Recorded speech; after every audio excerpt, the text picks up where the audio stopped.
Jippe, moest ze zien. Ik heb een portemonnee gevangen. Oh, en zit er gaat in, hè? Ja, €1. Maar wat is geld eigenlijk? En waar komt het vandaan? Met geld geeft aan hoeveel gaat waard is, Jippelientje, maar waar het vanaf komt, weet ze? Ik zal het voor dich gaan onderzoeken met mijn telefoon. Ik ga eens eerst kijken in de oertijd.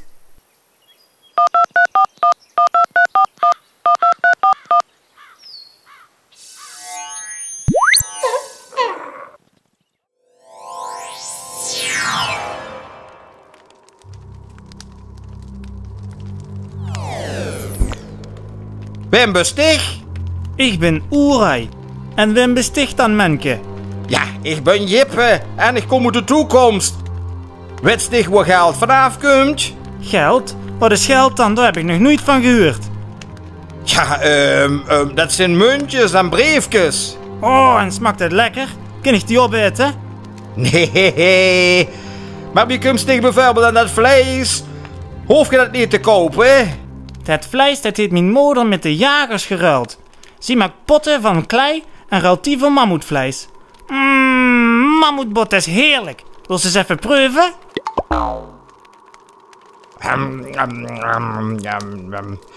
Bah, ik gooi meer van spruutjes. Hey Jude, ik ga eens kijken bij de Romeinen.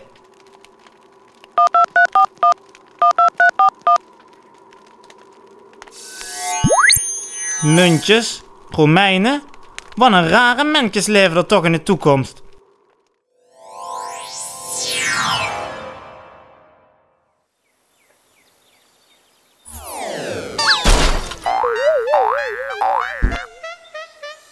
Hey, we besticht? Ik ben legionair Romulus. In welk jaar zitten we hier?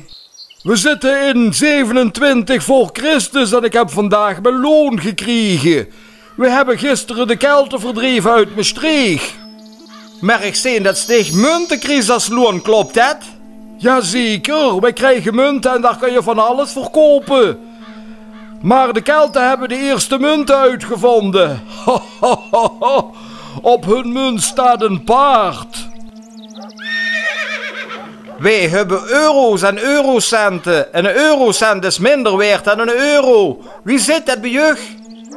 Wij hebben ook allerlei verschillende soorten munten. En hoe meer munten dat je hebt, hoe rijker dat je bent. Op onze euro staat ons koningin. Wij hebben geen koningin, wij hebben een keizer, Octavius. Hij noemt zichzelf Augustus. Maar we hebben wel één munteenheid in Rome, Parijs en Maastricht. Je kunt overal met dezelfde munten betalen. Ja, dat hebben wij ook in onze tijd. Maar ik denk dat ik eens naar de middeleeuwen ga kijken. Tot kijken, hè? Ja, wat zijn de middeleeuwen eigenlijk?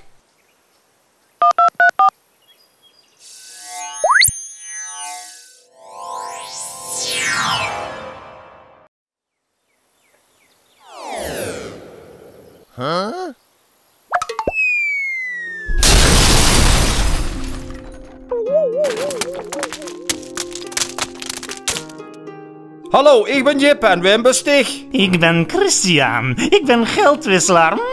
Geld. Aha, wisselt je geld hier dan, hè? Hier in de middeleeuwen bestaat Europa uit allerlei verschillende koninkrijken met verschillende munten. Er zijn zelfs steden die een eigen munt hebben. Geld.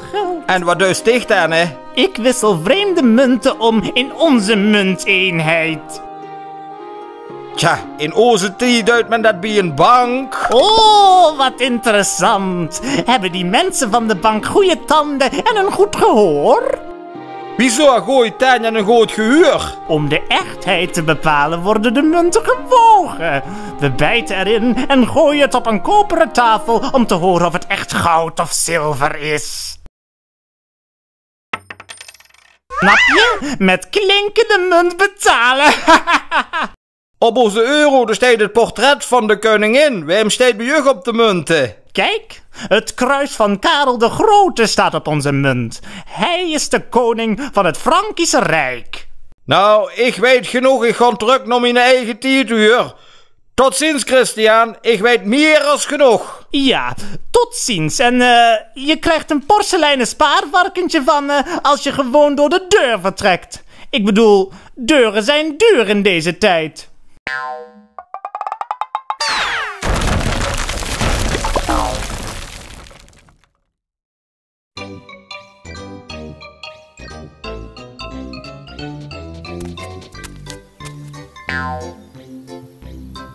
Och, Jippelientje, wat ben ik blij dat zich mijn portemonnee hebt gevonden. Er zat maar €1 in, maar ook mijn pinpas en daarmee kan ik papiergeld uit de moer rollen.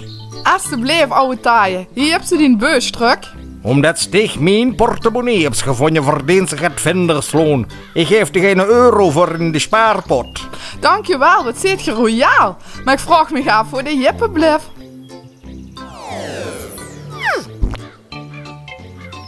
Zo, hier ben ik weer. Dat was cool. Hey, ouwe taaie, alles goed met dich? Alles goed. Jippelientje heeft mijn portemonnee gevonden.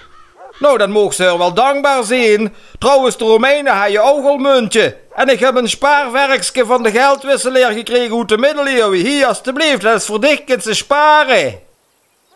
Oh, en stop. Oh, die gaat de euro al nog in het putje.